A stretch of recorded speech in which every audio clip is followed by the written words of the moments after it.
Praise the Lord. കഴിഞ്ഞ ദിവസം ഒരു പയ്യൻ അവനോട് പറഞ്ഞ കാര്യമുണ്ടേ. അവനിങ്ങനെ പറയാണ്, ഈ പാപം എന്ന് പറഞ്ഞ കാര്യമൊന്നുമില്ല, നമ്മളിപ്പോൾ ഒരു പെൺകുട്ടിയോട് സെക്സ് ചെയ്താലും വലിയ പാപമൊന്നുമല്ല, പാപമൊക്കെ ആരാ ഉണ്ടാക്കുക, ഈശോ ഉള്ളതാണോ എന്നൊക്കെ പറഞ്ഞുകൊണ്ട് ഇങ്ങനെ ഇവൻ പറയുക. ഞാൻ ചിന്തിക്കുന്ന കാര്യമുണ്ടേ, പിന്നെ ഇപ്പോഴത്തെ തലമുറയിൽ പാപബോധമില്ല. നമുക്ക് എല്ലാവർക്കും അറിയാം, പാപബോധം കുറവാണ്. ഇവർക്ക് പാപബോധമൊന്നും ഇല്ല.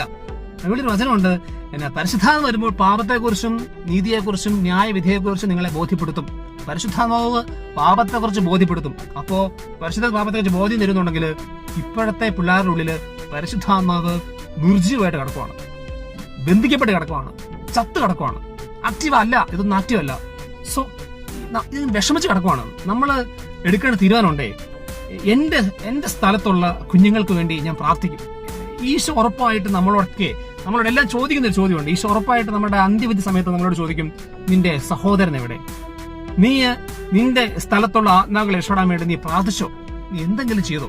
നമ്മൾ ചിലപ്പോൾ ഇങ്ങനെ കുർബാനയുടെ സമയത്ത് അങ്ങനെ ഓർക്കാറുണ്ടായിരിക്കും, ഈ നാടിനൊക്കെ വേണ്ടി ഓർക്കാറൊക്കെ ഉണ്ടായിരിക്കും. പക്ഷെ ഇത്രയാണോ നമുക്ക് ചെയ്യാൻ പറ്റുന്നത്? ഇത്രയൊക്കെയാണോ ഈശോ നമ്മളെ പ്രതീക്ഷിക്കുന്നത്?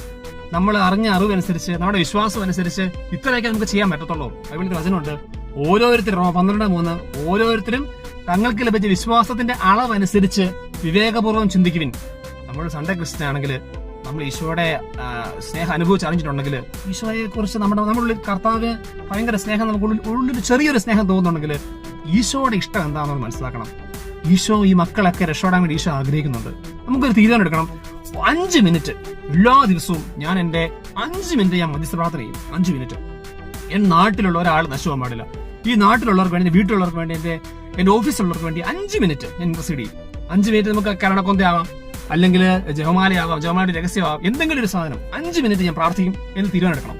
ഉറപ്പായിട്ട് തീരുമാനം നമ്മളത് ചെയ്യണം. ഈശോ അത് ആഗ്രഹിക്കുന്നുണ്ട്. വിശ്വാസത്തിന് അളവനുസരിച്ചാണ്. നമ്മൾ കുറച്ചുകൂടി വിശ്വാസം ഉള്ളവരാണെങ്കിൽ, പിന്നെയും കുറെ കൂടെ കർത്താവിനെ കൂടുതൽ വിശ്വസിക്കുകയും കൂടുതൽ സ്നേഹിക്കുന്ന ആൾക്കാരാണെങ്കിൽ പ്രാർത്ഥനയുടെ സമയം കൂട്ടണം, കൂടുതൽ പ്രാർത്ഥിക്കണം, ജപമാല കമ്മിറ്റ് ചെയ്യണം, അവനെ ഒരുപാട് നേരം പ്രാർത്ഥിക്കണം. അങ്ങനെയൊക്കെ നമ്മുടെ ഒരു അളവനുസരിച്ച് പ്രാർത്ഥനയുണ്ട്.